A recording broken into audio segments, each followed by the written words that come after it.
Hola, hoy les voy a hablar del primer capítulo que trata sobre la globalización y las finanzas internacionales. Podemos entender que las finanzas internacionales se enfocan en cómo se mueve el dinero entre países, lo cual incluye también préstamos, inversiones, comercio y todo lo que involucre en sí una moneda. También tenemos que entender que con la globalización las economías del mundo están mucho más conectadas. Por ejemplo, lo que pasa en Estados Unidos va a afectar directamente a México. Por eso las empresas deben de entender esos movimientos para no tener pérdidas. El capítulo también nos explica cómo se clasifican las empresas. Algunas solo exportan o solo importan, aunque otras tienen oficinas en varios países. Y otras son tan grandes y distribuidas que no tienen un país de origen claro. En resumen, podemos entender que este capítulo nos enseña que si queremos entender el mundo actual, debemos entender cómo se mueve el dinero entre países y cómo influye la globalización en las decisiones de las empresas. El capítulo 2 nos habla del sistema monetario internacional y de los tiempos de cambio. Nos da a entender que el sistema monetario es como un conjunto de reglas y acuerdos que permiten que los países puedan pagar entre sí. También nos permite mandar dinero, invertir, entre otras cosas. Hay que resaltar que uno de los temas principales que se nos habla es el del tipo de cambio, el cual nos explica qué es cuánto vale una moneda comparada con otra. Por ejemplo, cuántos pesos necesitamos para comprar un dólar. También nos explica que existen tipos de cambios fijos y flexibles. En el fijo, el gobierno controla el valor. En el flexible, el valor cambia según la oferta y la demanda. Nos pone de ejemplo a México, el cual utiliza un sistema flexible. Aunque si hay muchos movimientos bruscos, el Banco de México podría intervenir. Al final ese capítulo nos explica que para que todo funcione bien, los países deben trabajar juntos y ser responsables con sus políticas económicas. El capítulo 3 nos explica la crisis financiera mundial del 2008, que fue una de las más graves de la historia reciente. Todo empezó en Estados Unidos, donde los bancos comenzaron a dar muchos créditos para comprar casas, incluso personas que no podían pagarlos. A estos préstamos se los llamó hipotecas basuras. El problema en 2008 fue que los bancos no se quedaron con esos créditos, sino que los vendían como si fuesen inversiones seguras. Y cuando la gente dejó de pagar estos préstamos, todo el sistema colapsó. Tenemos de ejemplo a Lehman Brothers, que era uno de los bancos más grandes, el cual quebró y gracias a esto se causó un efecto dominó que puso a otros bancos en riesgo. El gobierno tuvo que hacer mucho dinero para rescatar los bancos y evitar una crisis aún peor. Gracias a esta situación, se nos dejó una gran lección, la cual es si no se controla bien el sistema financiero, pueden ocurrir grandes crisis que afectan a todo el mundo. El tipo de cambio se define como el precio de una moneda en términos de otra y está determinado por las fuerzas del mercado, principalmente por la oferta y la demanda de divisas. La demanda de divisas proviene de factores como las importaciones, inversiones extranjeras y el turismo, mientras que la oferta de divisas surge de las exportaciones, inversiones en el extranjero y compras en el Banco Central. Cuando aumenta la demanda de divisas y la oferta permanece constante, el tipo de cambio se deprecia, o sea, la moneda local pierde valor respecto a la extranjera. Por el contrario, si la oferta de divisas aumenta y la demanda no, la moneda se aprecia. La interacción entre estos dos factores determina el tipo de cambio de equilibrio que refleja el valor compatible con la balanza de pagos. Entender esas fuerzas es fundamental para analizar cómo las políticas económicas o eventos internacionales afectan la moneda y el comercio exterior. Ahora, otra parte sería la influencia de la cuenta corriente y el saldo de capital en el tipo de cambio. La cuenta corriente refleja las transacciones de bienes y servicios y transferencias de un país con el resto del mundo y su saldo influye directamente en el valor de la moneda.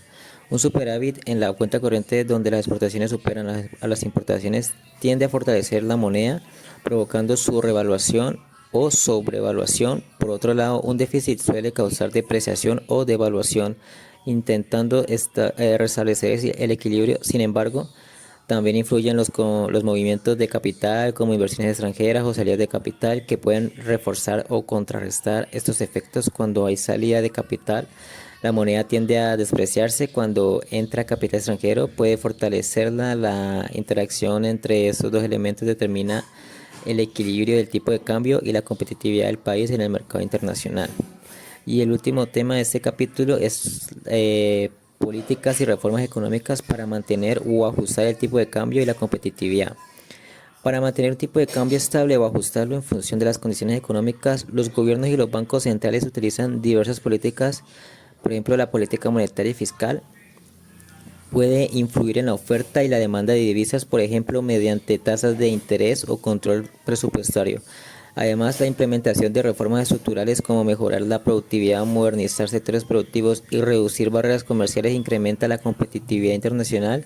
Estas acciones amplían la elasticidad de las curvas de oferta y la demanda, facilitando ajustes en el tipo de cambio y ayudando a evitar desequilibrios prolongados. Sin embargo, estas políticas requieren tiempo y coordinación y su eficacia va de la mano con la confianza del mercado y la apertura del país a la inversión extranjera.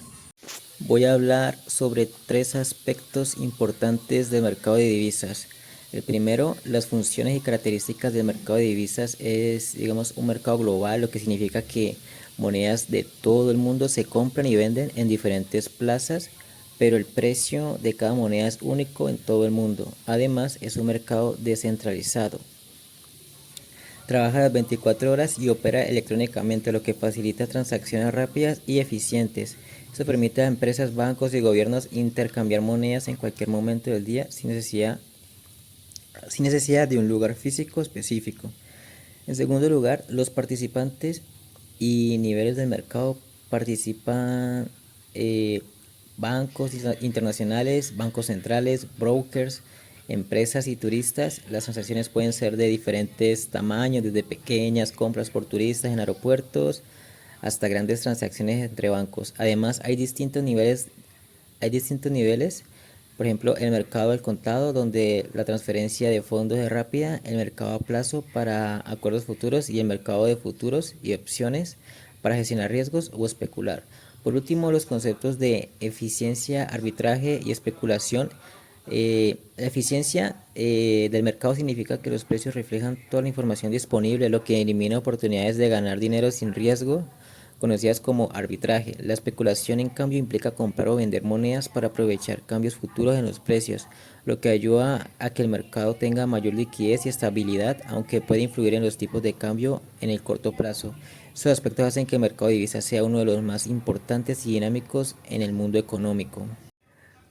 Ahora, por último tema, el último capítulo, el capítulo 6, nos habla sobre la estructura y funcionamiento del mercado internacional de dinero y capital. El mercado internacional de dinero y capital es fundamental para el financiamiento global y la inversión de economías desarrolladas y emergentes. El mercado de dinero se ocupa de instrumentos a corto plazo, menos de un año, como depósitos en euros y papel comercial caracterizados por su alta liquidez y bajo riesgo.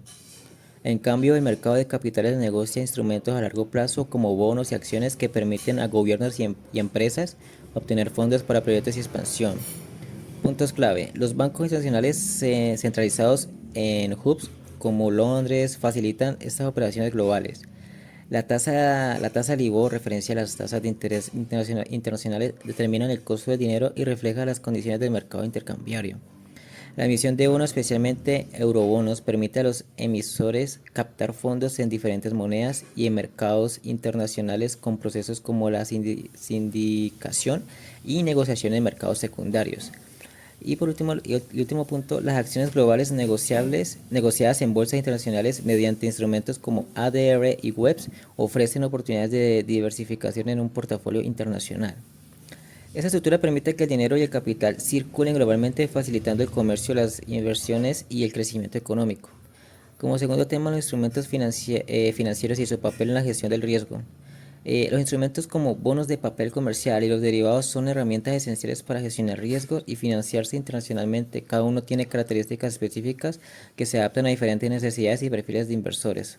Como puntos claves tenemos los bonos extranjeros y eurobonos que diversifican las inversiones y financian proyectos internacionales, siendo los bonos a tasa fija, flotante y cupón cero los más comunes. Los instrumentos de deuda a corto plazo como el europapel comercial y las notas en euros son utilizados por las grandes empresas para obtener financiamiento rápido y a costos competitivos.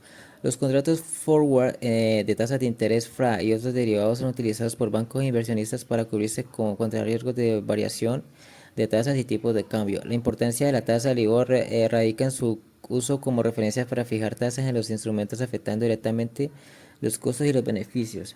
Estos instrumentos permiten gestionar eficientemente el riesgo y aprovechar oportunidades en los mercados internacionales de dinero y capital. Como tercer tema, la crisis financieras y importaciones importancia de la regulación y evaluación crediticia. Este capítulo, digamos que también explica cómo las crisis de deuda y fondos de bancarrota evidencian la vulnerabilidad del sistema financiero global y resaltan la necesidad de la regulación y evaluación rigurosa. Puntos clave: la crisis de deuda como la de América Latina en los años 80 y la crisis asiática en los 90 demostraron que la mala gestión del riesgo de crédito y la especulación pueden generar inestabilidad. Los bancos de las instituciones internacionales a menudo enfrentan dificultades para administrar estos riesgos, como se mostró en la crisis del 98 y otras crisis recurrentes.